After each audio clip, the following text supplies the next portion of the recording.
Rodrigo here with Asheville Real Estate News. This episode, like all the episodes this week, are just lead-ups and trying to be informative pieces for making decisions on who to vote for in the primaries coming up.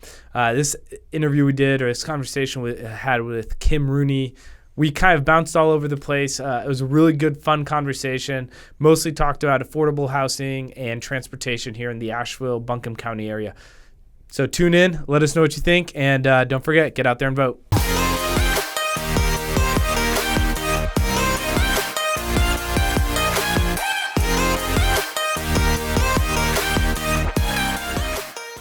Well, welcome to the podcast, Kim. Thanks for joining us today. Thank you so much for having me. Yeah, absolutely. So crazy time for everybody's life right now, especially for those of you guys who are running an office. We're trying to get as many interviews as we can recorded. I think we got 4 or 5 tomorrow to try to get them. Oh, wow. As many as we can released before the early voting ends. So. And are you doing just local, like city, county, or are you working your way all the way up the ballot? Yeah, it's so doozy. We this was a kind of a little bit of an experiment what we did this year. We tried to do everybody. And so we've reached out to everybody on council and county commissioners. That was our focus. And we were not going to end up either making it work with everybody or not everybody wanted to be on the show. And then we did U.S. House of Representatives. Cool. And so starting with the people you could see in the grocery store. That's how I've been telling people to start their ballot. Like start with the folks you could run into on the sidewalk and then work your way up to the top. You won't forget. Yeah, I think that's a good way to think about it. I hadn't thought about that. So I haven't run into you at the grocery store yet, but let's start there. Why would you go from, this is your second time running, right? Mm-hmm. So what happened for you to start running the first time? Where was that eureka moment or whatever that you're like, hey, this is something I need to do? I've as I tried to untangle what the best way to explain it is, I think a good place to start is I started the AFM News Hour on 103.3 when I was the station manager there. I was a founding member. And with the AFM News Hour, the goal was just like have an hour to cover what's going on in local news. Mm-hmm. And I did a podcast with then Councilman Gordon Smith. Okay. And we called it Get Your Gord On, because that had been a campaign slogan of his. And there was one week, and he was just like digging into what's happening in local politics and distilling it for the public. And that's something I care about very much. So he was like, look, affordable housing is going to be a really big issue. Some folks are not going to want affordable housing built in their neighborhood, but we're not hearing from the workers. So will you come speak in public comment? And I was like, sure. And I thought it was real tough stuff. And I rolled up into City Hall, and the second I stood up in public comment, I felt myself choke up. Like, oh my gosh, there's cameras and everybody's looking at me. And it was really intimidating because I was like, I don't even know what I'm talking about. So I just spoke from my experience as a working class person and that I knew so many people were struggling to make ends meet. And that was 5 years ago, more than 5 years ago. So at that point, I realized that we didn't have a lot of people who could show up that didn't have the time and energy or the capacity or the accessibility to come to City Hall during the late afternoon and evening hours when a lot of decisions are being made about us, without us. So I, in 2015, made a goal to attend every city council meeting. It was my New Year's resolution. And so I sat in the front row. How was that? Intimidating and a little infuriating. Because I realized that decisions are being made without a lot of public engagement. And so I would see decisions being made, and then it would end up in the newspaper, and then the comments just start coming. And it's all over social media, but it's when it's too late to really get folks conversation to pay needs to have happened day before or whatever, So I sat in the press row and reported back to the community for a year, and then I was like, all right, I'm going to train someone else to do this because I'm going to do that instead. And served on the Multimodal Transportation Commission and the Transit Committee. And then we ran in 2017 pretty much on the same issues that we're running now, which are still an issue. Looking back, I think one thing that surprised me talking to people and just reading is how short-term rental seems to be a non-issue. Whereas 2 years ago, it was issue. It was huge. Everybody was talking about it. And I don't know if it has any relevancy at all, if it means anything. For me, just, on the real estate side, it's been very interesting to see how big and then how how it's not really an issue now. I think it's still very much an issue. As a small business owner who operates my piano studio out of my home, I'm using the second room of my home as a business incubator. So for me, understanding that folks are using a space in their home as a business, I can really empathize with that, especially because this narrative that all the hotel infrastructure needs to be where the hoteliers are, but that when we have guests staying in our neighborhoods, that we do need infrastructure in the neighborhoods that can handle it. Yeah, no, I think sidewalks. And so you're talking about transit, like the homestay crosswalks. arrangement, right? Totally. Okay. Yeah, and I agree. I think that's been a very good step in the right direction. It seems like that's what's helped to alleviate the pressure is that there was like an opportunity for locals to benefit from it. The majority. From conversations I've had, I'm not in the short-term rental space, so I can't speak from experience, but it seems like people are equally dissatisfied and satisfied at the same time on both sides of the aisle. So people are like, well, I wish I could do the whole house, but I guess I can, so there's a little bit of that coming together. But I was wondering, do you think that there's like a major issue for this election cycle? I haven't come across something that would be like, wow, it seems like there's a lot of buzz around this, but... So it seems like the big issue is going to be affordable housing for whom? So when we see the area median income just climbing and climbing and climbing, it's like 30% of the city makes less than $25,000 a year. 1 in 4 children in Buncombe County are growing up in poverty. But the area median income is like targeted at $40,000-ish dollars a year. So that like everything that we are seeing for the fight for 15 in North Carolina is like in Asheville, you're going to have to work more than 2 jobs at the minimum wage to still maybe not afford rent. So when I talk about deeply affordable housing, I'm talking about like a menu of ideas where we can be creative with our solutions and collaborative, cooperative ways to house people close to where they live and work. If we don't, everyone's going to have to move out into the county, and then we're going to be building parking spaces instead of apartments. So for me, it's like a land use zoning issue so that we can have tiny home villages, so that we can have eventually mandatory, and right now voluntary inclusionary zoning, close to where people live and work. I think that the Trader Joe's and the Harris Teeter, the grocery aisle should have had apartments on top. So when we look at the urban place zoning where the Kmart is, eventually where places like the Steinmart on Merriman Avenue, when those properties are redeveloped, close to more frequent transit, close to infrastructure, close to groceries, and close to jobs, that's exactly where we need to be building apartments. How do you balance that conversation with a lot of the people who have pool and are doing the whole not in my backyard stance to seeing these developments happen like it's happened, I think it's North Charlotte Street, right, where they're having that conversation. It seems like there's been some pushback, about putting more cars on the roads, even in South Asheville. Like that's been a major... Got friends that live down there, and you can hear they're like, the traffic's terrible. And that keeps adding. So it just seems like sometimes, no matter what the solution is, there's always going to be somebody's going to be upset. And how do you think you're going to manage those conversations or those relationships as you like gently? Or do you just say, hey, I said I was running on this, and like if you're not on board with this, then like tough? Well, not tough. I think we have to make cases that are about our best interest. We have, for the past 20 years, not developed a robust transit system that allowed people the opportunity to get out of their cars. Yeah. So the option for someone in South Asheville to sit on a bus with Wi-Fi, a bus that comes every 15 minutes, that's electric, and gets them straight to downtown, or a park and ride situation where they have like a Wi-Fi in the shuttle so that folks can work while they're traveling. If that was where we were today, because we've been working on this the whole time, I think people would be more open to it. But we haven't even made transit an option that's realistic for everyone. Yeah, I agree with that. So I grew up in Bogota, Colombia, big city. So I grew up riding public transportation my whole life. And it's tough. Like, I don't know how you would do it in Asheville consistently. I think you do it, right? Like I know one of your major platforms is at least transportation. So I think that there's a huge connection between housing and transportation, kind of what you're referencing, because I think you can get further away from the downtown areas if you have consistent, reliable ways to get into town. Right. And I lived in Black Mountain when I first moved here, and I was coming into town, and it was a total mess, a headache to try to get into town if there's nobody willing to give you a ride.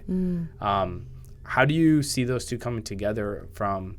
is that the creative housing solution, is better transportation, or is it kind of independent than they just play off of each other? So I think they are woven together, Yeah. just like our community is woven together. Not just people who have ideas that all agree, but like everybody bringing something to the table and like seeing where we can piece this together. For deeply affordable housing, I think it's supporting the community land trust, how we're going to build housing with the community land trust on city-owned property so that you don't have the layers of the property being the huge barrier to making it affordable. If you can remove the need for parking, which goes hand in hand with transit, then not having structured parking means that you can build more affordable units in the development you already have. Building on transit corridors so that you don't have to keep building a bigger and bigger web. This is like above ground where we can see it, but also underground. Like if we're just going to keep running more and more water out into the developments in the county, that's going to get really expensive. So I see this as a need for the city and the county to work together. If we can build on transit-dense corridors instead of just scattering all over the county, then I think it'll be a more responsible way to spend our taxes. But it also means that we won't just keep sprawling and knocking down all of our trees, and it'll be better for our water system, it'll be better for our ecosystem, and ultimately that'll be better for each other. It'll be a better vibe for our tourists coming to visit too. So that goes hand in hand with transportation, whether it's the French Broad MPO, the county, the city coming together and figuring out like what is the plan, like the bigger plan. For so long, the city and the county have been divided, like we don't work together. And I think that wall was meant to shield nefarious behavior in Buncombe County. We saw that with Wanda Green and the county manager and the FBI having to come in and with all the embezzlement. So now we have a new city manager and a new county manager. And I think we have a lot of opportunity as the people who live in Asheville and because I live in Asheville, I live in Buncombe County, to really hold them accountable to budget and policies that benefit everybody. With the affordable housing, is there a particular idea that you come back to that you're like, this is where I would want to start? Because I think a lot of times when this conversation happens, there's so many ways you can go and different opportunities to explore. Have you found one that's resonated with you the most? Have you ever tried to make a dinner for a large group of people and only focused on one ingredient? Yeah, potlucks, right? Yeah. Okay. That means everybody's coming together with the solutions, so it still works. Yeah. I think we have a capacity to do a lot. Like, I need to be able to help my neighbors focus on the policy while focusing on the funding, while trying to figure out why we don't allow tiny home villages, while we figure out the transportation. The tiny home villages, and we're really big fans of mobile homes here. That's a whole different, I don't understand why they get pushed out and well, because of stigma in class. Yeah, it's just either way. I think most people who are in real estate oftentimes feel like there's a little tongue-in-cheek with all the being like, oh, let's get affordable housing and let's get units out there and things like that. It's like, hey, we're trying and it doesn't feel friendly. But so all the ingredients. So then let's put it this way. So fine, you got a lot of ingredients coming together. What's the meal that you're making? Is it breakfast, lunch, or dinner? So where's your focus on? So, right, yes, so I'm straight up meal planning. This is for all week. No, I'm just kidding. I think that the focus has to be bringing people together to the table. So for me, that means that if Beloved is working on Tiny Home Village and there's the DIY tiny home folks, and there's cooperative movements that are using manufactured homes as a way to build a neighborhood. For me, a neighborhood isn't just housing. It's like access to childcare and education and groceries.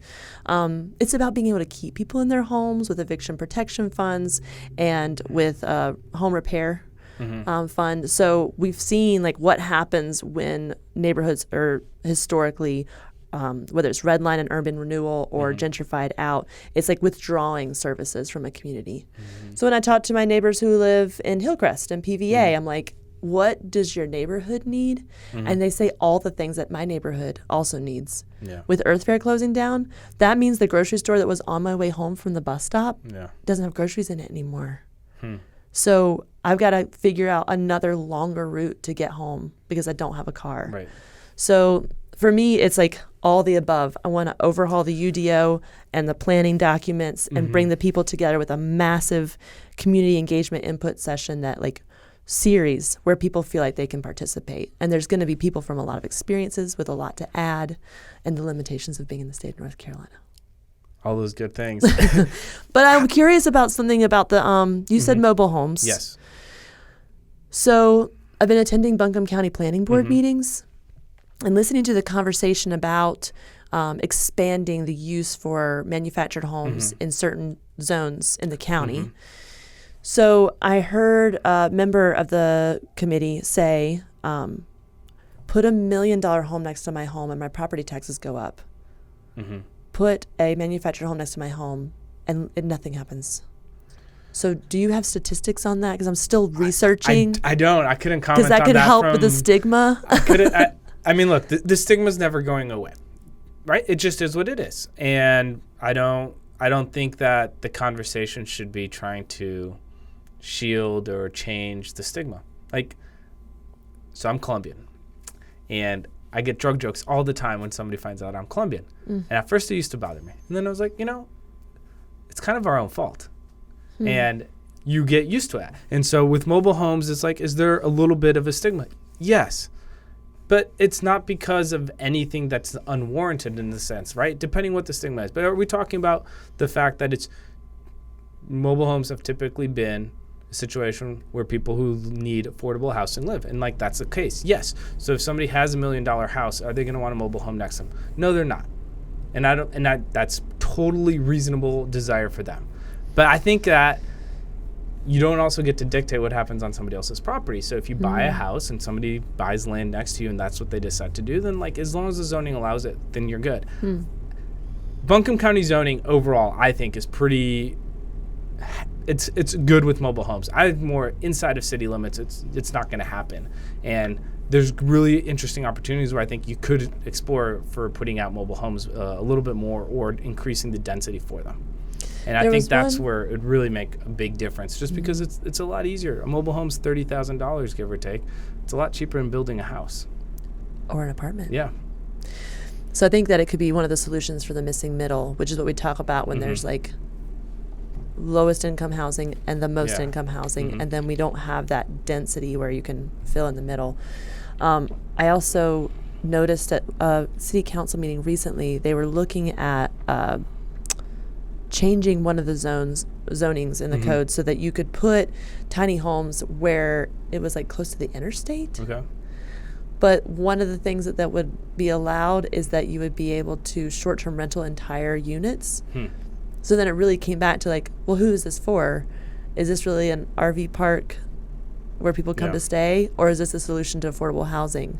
I think it could be a solution to affordable housing. It's just going to be interesting to see how council works that out. Yeah, there's a lot of interesting decisions that have to be made. Going back to your meals that you're making, do you think people are going to show up and participate? Yes.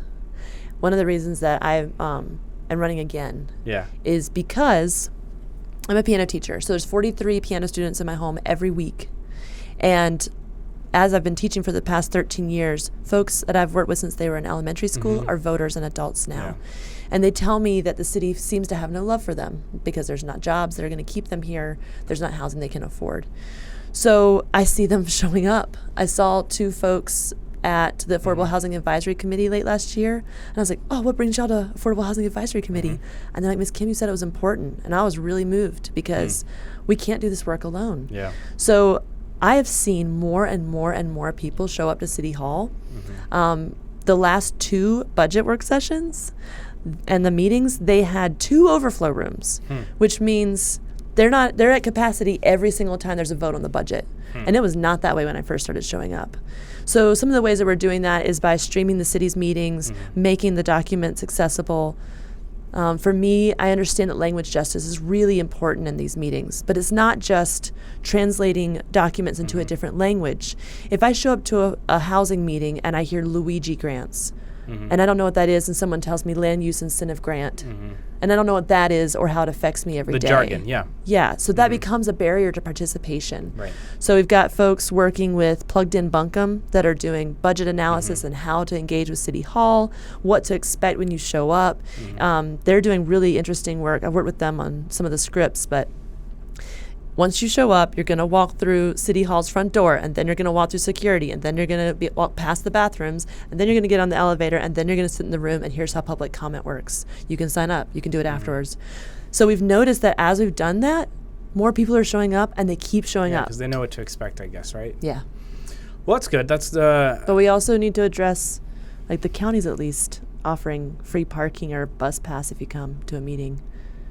And then there's some cities that are offering childcare. Huh. So what that would mean. Baby steps, though, right? Right. At least there's overflow rooms, and that's Yeah. a good problem to have. Well, we've been all over the place a little bit, which is not a bad thing. I do want to Everything's on the table. Yeah. All the dishes are on the table.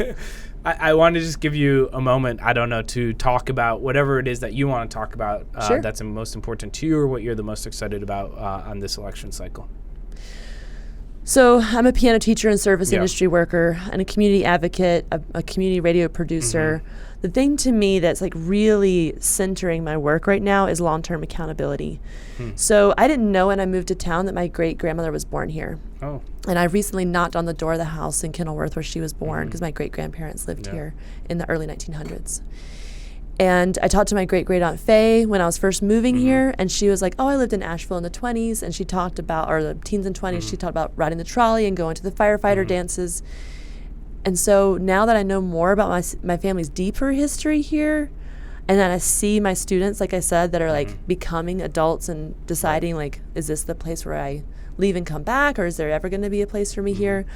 I'm asking my city to hold me accountable for some of these difficult decisions we need to make around accessibility, environmental justice, being prepared so that we don't have to build $100 million peaker power plant. Like that's just a tremendous cost savings if we can continue to avoid that, just by getting like folks able to not have to use electricity. So there's a lot of work to be done. And I've been showing up to City Hall for 5 years. I've only missed 3 of the meetings. I go about 12 to 20 hours a week, depending on how many meetings there are, to city and county meetings to report back to folks. And I would love for someone else to take my seat in holding me accountable and reporting back. 10 to 12 hours a week? Did I? Well, 12 to 20. 12 a week. Yeah, so I attend 12 to 15 board and commission meetings plus community meetings in the evening. So usually every single morning I'm at some sort of meeting where a decision is being made, and then I teach piano, and then I'm at other things in the evening. Do you love it? Like the inner workings? No. But I feel like somebody's got to be there, and so many of my neighbors can't be there. And now that I've like made my choices on which what meetings I go to, we've started like working with other community members to be like, all right, somebody's got to go to public safety, somebody's got to go to the Energy Innovation Task Force, which the Sunrise Movement folks have been showing up to a lot of the SACE and Environmental Innovation or Energy Innovation Task Force meetings. So since they've got that on lock, we can move to the next one. Like, what's the next? The city has 35 boards and commissions. Can we get people in the audience asking questions and digging all in? of them? Yeah. Yeah, you definitely have your work cut out for you. So tell me where your slogan came from. Be about it, being better. So what is that about? So my husband is an artist, a mural artist and graphic designer, and worked at the Mountain Express for 7 years. Okay. And he made the slogan, and I was like, what does that mean? Because he's a bit of a wordsmith. And he's like, all day, all the time, it has to be like part of your attitude and your lifestyle to work towards better and to establish like stronger community and like trust.